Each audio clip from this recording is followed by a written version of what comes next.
Good morning, good afternoon, good whatever time it happens to be. This is an update on the last video in which I was looking at the forecast for December right there.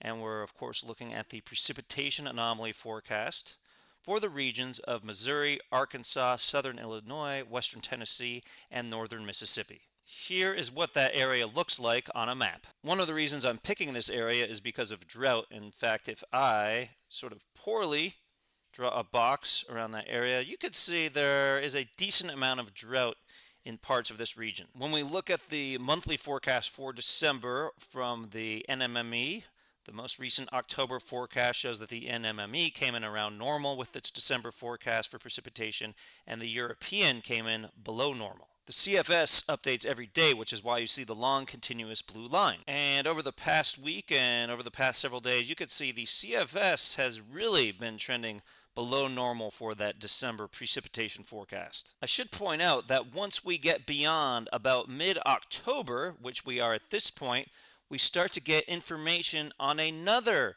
longer range model that makes predictions every day. What model is that? Everyone say it together. That's right.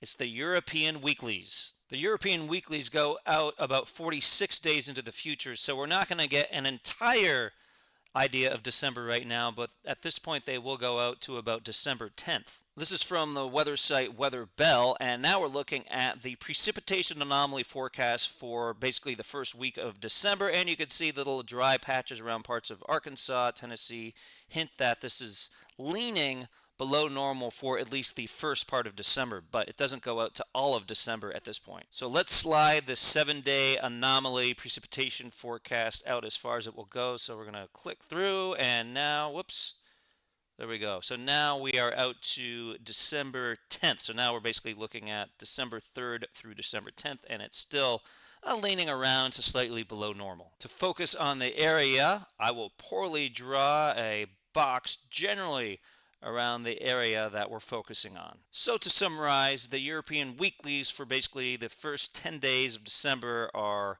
kind of hinting at near normal or slightly below normal precipitation in this region.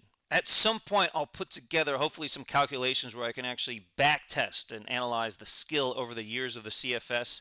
But in the meantime, the question I'm still trying to answer, is it better to have these daily CFS forecasts? Essentially, is it better to have that blue line on this graph or not? So we can actually go into the code a little bit, comment out the CFS plot, and look at what this would look like.